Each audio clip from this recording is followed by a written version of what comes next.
This episode is brought to you by Accenture. When your advertising operations fall out of sync, everything else follows. Spotify and Accenture are working together to reinvent the rhythm of ad sales, using automation, analytics, and smarter workflows to simplify campaign delivery and access better data across the business. The result? Less time spent on operations, more time connecting brands with the moments and fandoms that matter most. Learn more at accenture.com/Spotify. This episode is brought to you by Google Chrome.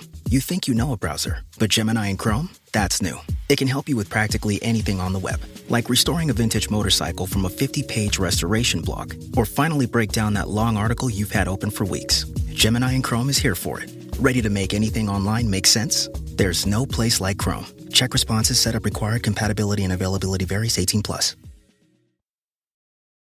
This is Optimal Finance Daily. Failure is okay, by J.D. Roth of GetRichSlowly.org. And I'm Justin Malik. I read to you every day, with permission from the authors, to help you save more, earn more, and invest the rest.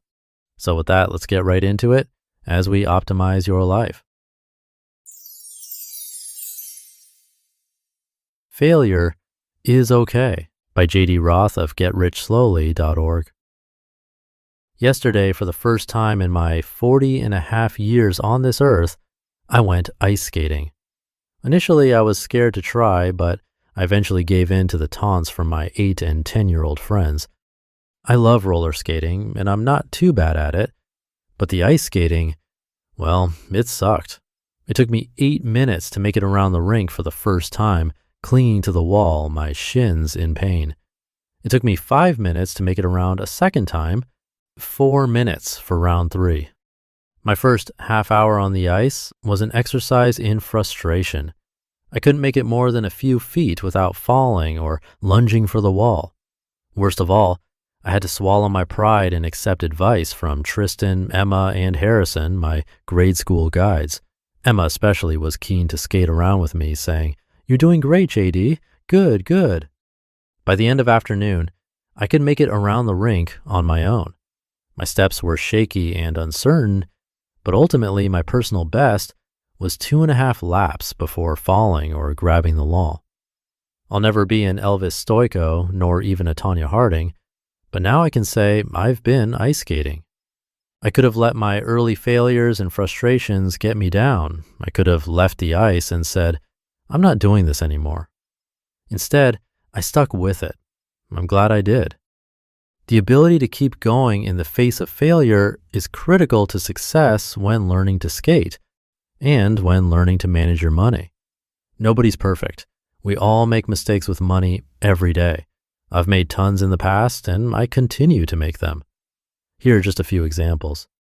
I managed to take on over $35,000 in consumer debt before turning things around. I tried, and failed, to repay my debt several times before stumbling on the debt snowball method, which worked for me. Before I embraced the idea of index funds, I repeatedly poured money into stocks that tanked.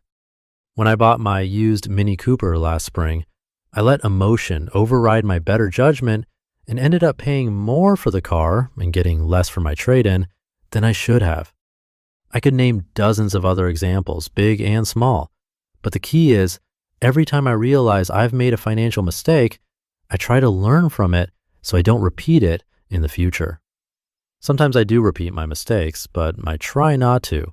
Instead, I try to fail forward. Building success from the ashes of failure. In Failing Forward, John C. Maxwell writes that there are 7 key abilities that allow successful people to overcome failure instead of taking each setback personally. Successful people, number 1, reject rejection. Successful people don't blame themselves when they fail. They take responsibility for each setback, but they don't take the failure personally. Number 2, view failure as temporary. Maxwell writes, quote, "People who personalize failure see a problem as a whole they're permanently stuck in, but achievers see any predicament as temporary." Number 3, View each failure as an isolated incident. Successful people don't define themselves by individual failures. They recognize that each setback is a small part of the whole. Number 4, have realistic expectations. This one is huge. Too many people start big projects, such as paying off their debt, with the unrealistic expectation that they'll see immediate results. Success takes time. When you pursue anything worthwhile, there are going to be bumps along the way. And remember, the perfect is the enemy of the good. Number 5, focus on strengths. This was one of the biggest lessons I took away from Tim Ferriss's The 4-Hour Workweek. When I interviewed Ferriss last year, I asked him to expand on this idea. He told me, focus on leveraging and amplifying your strengths, which allows you to multiply your results.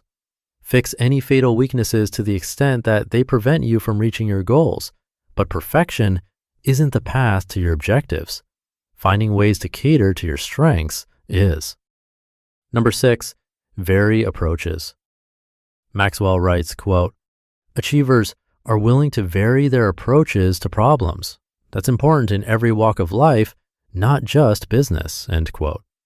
If one approach doesn't work for you, if it brings repeated failure, then try something else.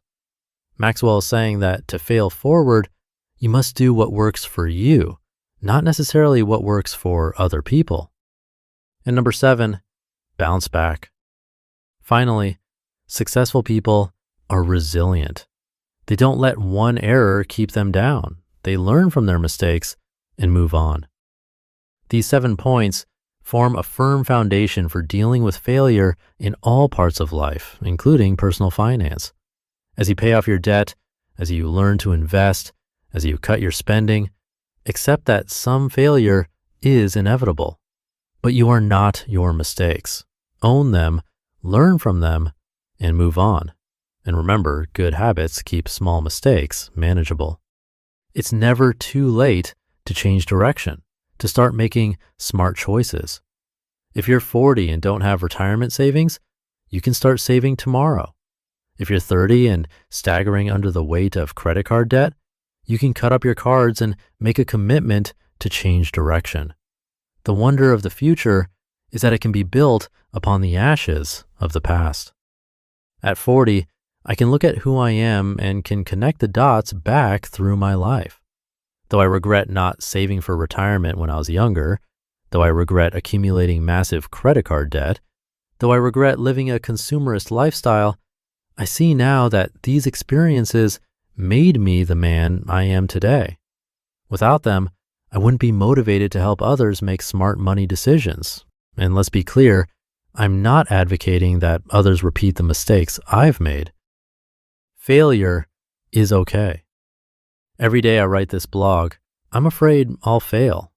At my personal site, I recently said I've experienced 1,000 days of doubt at Get Rich Slowly. Whenever I do my weekly podcast, I'm afraid I'll fail. And as I've written my book over the past 9 weeks, I've been afraid of failure every single day. But I do these things anyhow. I know that if I don't try the things I'm scared of, if I don't risk failure, I'll never succeed. I wrote about my fear of failure back in June of 2007. I described how I'd spent much of my adult life shackled by fear. But by saying yes to the things I'm afraid of, my life has become amazing. If you've made poor financial choices, don't let them get you down. Don't let them make you afraid to try again. Draw from your experience. Fall down 7 times, get up 8. You just listened to the post titled, Failure is Okay by J.D. Roth of GetRichSlowly.org. And I'll be right back with my commentary. This episode is brought to you by Accenture. When your advertising operations fall out of sync, everything else follows.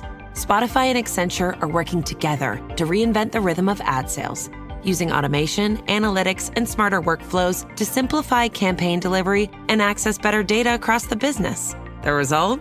Less time spent on operations, more time connecting brands with the moments and fandoms that matter most. Learn more at accenture.com/Spotify. Support for today's episode comes from Square, the system powering what feels like half the places I go. If you've ever tapped to pay and thought, whoa, that was fast, it was probably Square. Payments, point of sale, inventory, payroll, invoices, all connected in one system.